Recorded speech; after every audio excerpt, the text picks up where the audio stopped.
Stock মার্কেটে long টাইমের জন্য ইনভেস্টমেন্ট করতে চান, তাহলে স্টক সিলেকশন কিন্তু একটা খুবই গুরুত্বপূর্ণ ফ্যাক্টর। স্টক সিলেকশন আপনার যদি ভুল হয়ে যায়, লং পিরিয়ড অফ টাইমে কিন্তু আপনি শেয়ার বাজার থেকে কিন্তু নেগেটিভ রিটার্ন পাবেন। শুধু তাই নয়, একবার ভেবে দেখুন, যদি আপনি ভুল স্টক সিলেকশন করে ফেলেন, যদি দেখা যায় লং পিরিয়ড অফ টাইমের পরে, অর্থাৎ 10 বছর বা 15 বছর পরে গিয়ে দেখা যাচ্ছে সেই কোম্পানির অস্তিত্বই নেই, অর্থাৎ সেই কোম্পানিটি উঠে গেছে, তাহলে আপনার রিটার্নটা কি হবে? আপনি প্রফিট কি জেনারেট করবেন? তো স্টক সিলেকশন কিন্তু খুবই একটা গুরুত্বপূর্ণ বিষয় লং টাইমে ইনভেস্টমেন্ট করার ক্ষেত্রে। এবং যারা বিগিনার্স, অর্থাৎ যারা নতুন এসছে শেয়ার বাজারে ইনভেস্ট করতে, তাদের ক্ষেত্রে কিন্তু স্টক সিলেকশন খুবই একটা কঠিন বিষয়। তো আজকে এই ভিডিওতে খুবই সহজে আমি বলবো কি করে আপনি ইনভেস্টমেন্ট করবেন এবং ইনভেস্টমেন্টের জন্য কিভাবে আপনি স্টক সিলেকশন করবেন, এবং যে স্টক সিলেকশন আপনাকে লং টাইমে রেসপেক্টে কিন্তু একটা ভালো রিটার্ন দেবে, এর সাথে সাথে দেবে আপনাকে ডিভিডেন্ড। তো ভিডিওটি সম্পূর্ণ দেখতে থাকুন। ভিডিওটি ভালো লাগলে ভিডিওটিকে লাইক এবং চ্যানেলটিকে সম্পূর্ণ বিনামূল্যে সাবস্ক্রাইব করতে ভুলবেন না। আর এরকম ফিনান্সিয়াল এডুকেশন এবং স্টক মার্কেটের বিভিন্ন রকম তথ্য জানার জন্য এই চ্যানেলটিকে সম্পূর্ণ বিনামূল্যে সাবস্ক্রাইব করার পরে পাশের নোটিফিকেশন বেলটি প্রেস করতে ভুলবেন না। So let's start the stock selection for a long term investment.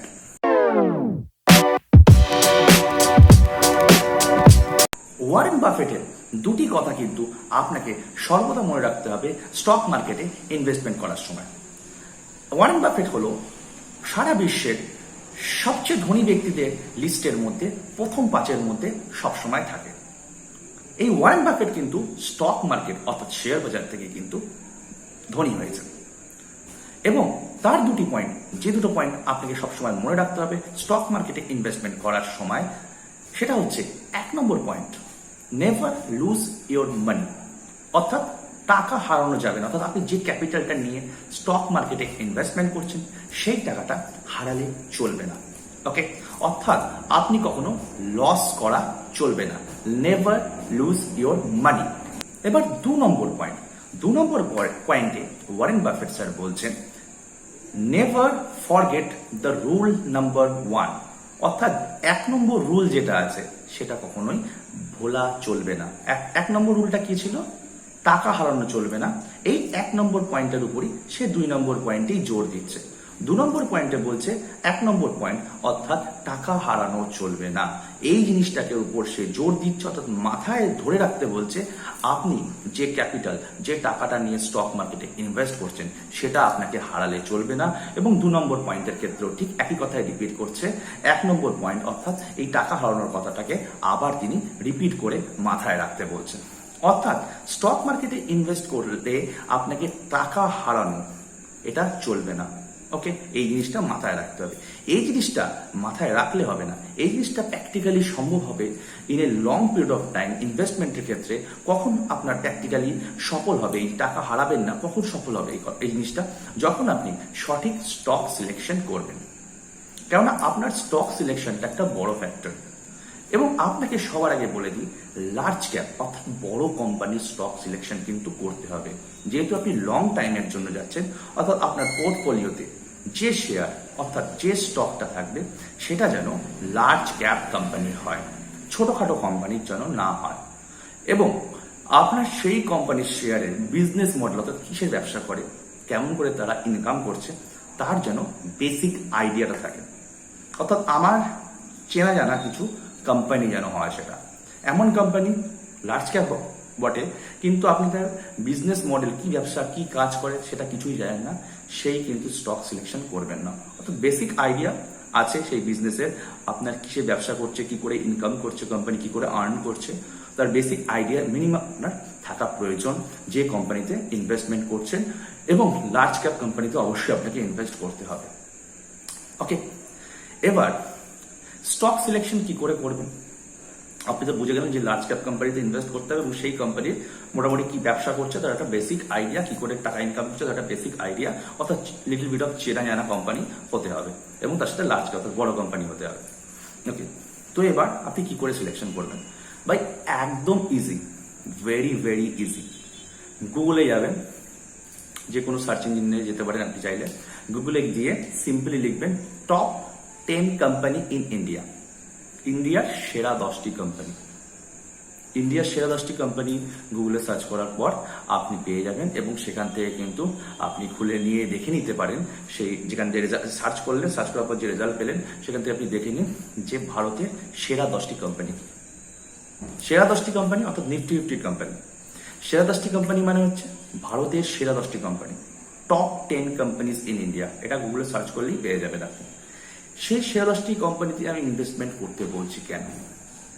কারণ সেটি ভারতের সেরা কোম্পানি, ইন্ডিয়ার টপ 10 কোম্পানি ভাই। ওকে, সেই কোম্পানি লং পিরিয়ড অফ টাইমে থাকবে।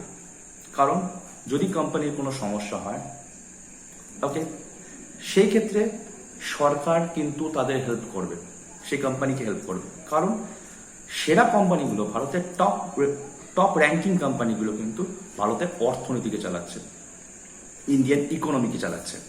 ওকে, ভারতের অর্থনীতিতে কিন্তু একটা বিরাট ভূমিকা রয়েছে এই উপরের শ্রেণীর কোম্পানিগুলো।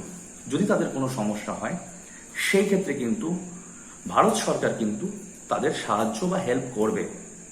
ওকে, এবং অর্থাৎ সেই কোম্পানি 10 বছর বা 15 বছর পরে অস্তিত্ব থাকবে অবশ্যই, যেহেতু টপ কোম্পানি ভাই, টপ 10 কোম্পানি ইন ইন্ডিয়া। ওকে, তাদের অস্তিত্ব থাকবে বলে এটাই আশা করা যায়, অর্থাৎ অস্তিত্ব থাকার চান্স ম্যাক্সিমাম। প্লাস তারা যদি top ranking company in India, top 10 ranking company in India, তারা লার্জ ক্যাপ কোম্পানি। ওকে, অর্থাৎ লার্জ ক্যাপ কোম্পানি প্রথম কথা। দ্বিতীয় কথা, তাদের অস্তিত্ব থাকার চান্স ম্যাক্সিমাম 15 বছর 20 বছর পরেও। In a long period of টাইমে কিন্তু তাদের অস্তিত্ব থাকবে, এটাই আশা করা যায়। ওকে, তো এই দুটো পয়েন্ট গেল। এবং তাদের কোনো সমস্যা হলেও, যেহেতু তারা দেশের অর্থনীতিতে তারা বিশাল ভূমিকা রয়েছে সেই কোম্পানিগুলো, ওকে, তাদের সরকার কিন্তু হেল্প করবে, অর্থাৎ অস্তিত্ব থাকার চান্স ম্যাক্সিমাম, কোম্পানি উঠে যাওয়ার চান্স কিন্তু নেই বললেই চলে। এবং কোম্পানির রিটার্নটা দেখে নিতে হবে, তার সাথে কোম্পানি রিটার্ন কত দিচ্ছে আপনি গুগলে সার্চ করলেই পেয়ে যাবেন। কোম্পানি রিটার্ন কত দিচ্ছে, কোম্পানি ইনকাম কত করছে। কোম্পানি ইনকাম দেখবেন এই কোম্পানিগুলো কি হয়, ইনকাম কিন্তু জেনারেলি বাড়াতে থাকে, যেহেতু টপ রেটেড কোম্পানি হয় এগুলো। এগুলো ছোটখাটো কোম্পানি না, এগুলো বড় কোম্পানি।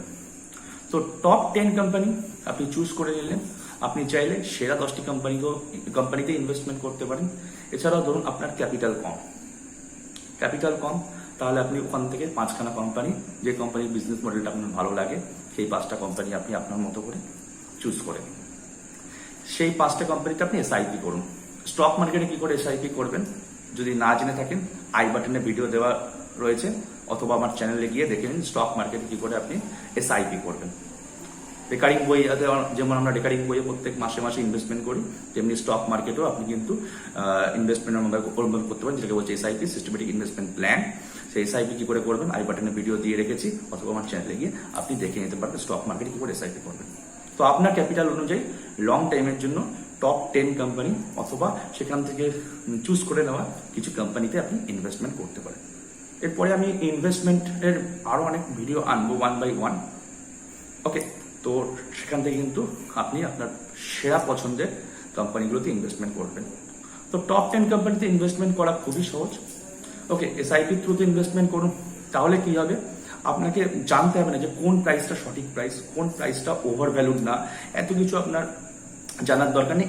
এসআইপি করুন, অর্থাৎ কোনো শেয়ার আপনি 200 টাকাও কিনছেন যখন টপ প্রাইস থাকছে, বেশি হাই ভ্যালু থাকছে, এবং কোনো সেই শেয়ারটা আপনি আবার 100 টাকাও কিনছেন, তাহলে এভারেজ আউট হয়ে গেল সেই প্রাইসের। এভারেজ প্রাইস কত কিনছেন, 150 টাকা আপনি এভারেজ প্রাইস কিনছেন। তাহলে আপনার ফান্ডামেন্টালি জানার দরকার নেই যে কোনটা ফেয়ার ভ্যালু, অর্থাৎ কোনটা ইন্ট্রিনসিক ভ্যালু, যেটাকে বলা ইন্ট্রিনসিক ভ্যালু। ফেয়ার ভ্যালু মানে হচ্ছে ইন্ট্রিনসিক ভ্যালু বলা হয় টেকনিক্যাল টার্মে। তো ফেয়ার ভ্যালু অর্থাৎ ইন্ট্রিনসিক ভ্যালু মানে হচ্ছে সঠিক দামে আপনি কিনছেন, অর্থাৎ ওভার ভ্যালুড না স্টকটা, সেটা অত কিছু জানার দরকার নেই। আপনি যদি এসআইপি করেন আপনি এভারেজ আউট হয়ে যাবেন, অর্থাৎ বেশি দামেও কিনবেন, কম দামেও কিনবেন, মিডিয়াম দামেও কিনবেন, দেখবেন একটা এভারেজ হয়ে যাবে price in a long period of time, 15 বছর 10 বছর। সেক্ষেত্রে দেখবেন সেই স্টক থেকেও কিন্তু আপনি রিটার্ন পাচ্ছেন। ওকে, সো লার্জ ক্যাপ কোম্পানি এরকম ভাবেই চুজ করে নিন যাতে আপনি খুবই সহজে রিটার্ন পান in a long period of time, এবং ভালো একটা প্রফিট জেনারেট করতে পারেন এবং ওয়েলথ ক্রিয়েশন করতে পারেন। ওকে, অবশ্যই ইনভেস্টমেন্ট করার আগে আপনার ফিনান্সিয়াল অ্যাডভাইজারের পরামর্শ নিয়ে নেবেন। ওকে, বাট এটা একটা সহজ আইডিয়া, সহজ সিস্টেম, লং টাইমের জন্য ভালো কোম্পানিতে ভালো স্টকে ইনভেস্টমেন্ট করা, যেখান থেকে আপনি একটা ভালো রিটার্ন এবং তথা ওয়েলথ ক্রিয়েশন করতে পারবেন। ওকে, তো স্টক মার্কেটে আরো অনেক ভিডিও আসছে নেক্সট আপকামিং এ, যে কি করে আপনার সেরা কিছু পছন্দের স্টক আমি করব, আরো কিছু ফান্ডামেন্টাল অ্যানালাইসিস করবো এবং টেকনিক্যাল অ্যানালাইসিস তো অনেকগুলো দিয়ে রেখেছি, ইন্টারডে, সুইং ট্রেডিং এর, এগুলো আপনি দেখতে পারেন। এভরিথিং ভিডিও পাওয়ার জন্য চ্যানেলটিকে অবশ্যই সাবস্ক্রাইব করে রাখুন। আর অবশ্যই স্টক মার্কেটে যদি আপনি এখনো ইনভেস্টমেন্ট স্টার্ট না করে থাকেন, দ্রুত স্টক মার্কেট ইনভেস্টমেন্ট শুরু করুন। ভিডিওর ডেসক্রিপশনে আপস্টক্স এর লিঙ্ক দেওয়া রয়েছে, দ্রুত আপনার demat and trading account open করে নিন। আপস্টক্স এর লিঙ্ক ভিডিওর ডেসক্রিপশনে দেওয়া হয়েছে, সেখান থেকে আপনি অ্যাকাউন্ট ওপেন করে নিন এবং অ্যাকাউন্ট ওপেন করতে কোনো সমস্যা হলে আপস্টক্স অথবা আমাদের টিম আপনাকে সাহায্য করবে। ভিডিওর ডেসক্রিপশনে লিঙ্ক দেওয়া রয়েছে, সেখান থেকে আপস্টক্সে demat and trading account open করে নিন এবং ইনভেস্টমেন্ট চালু করুন এবং ভবিষ্যতের জন্য ওয়েলথ ক্রিয়েশন করুন। Okay, so thank you so much for watching. দেখা হচ্ছে নেক্সট ভিডিওতে।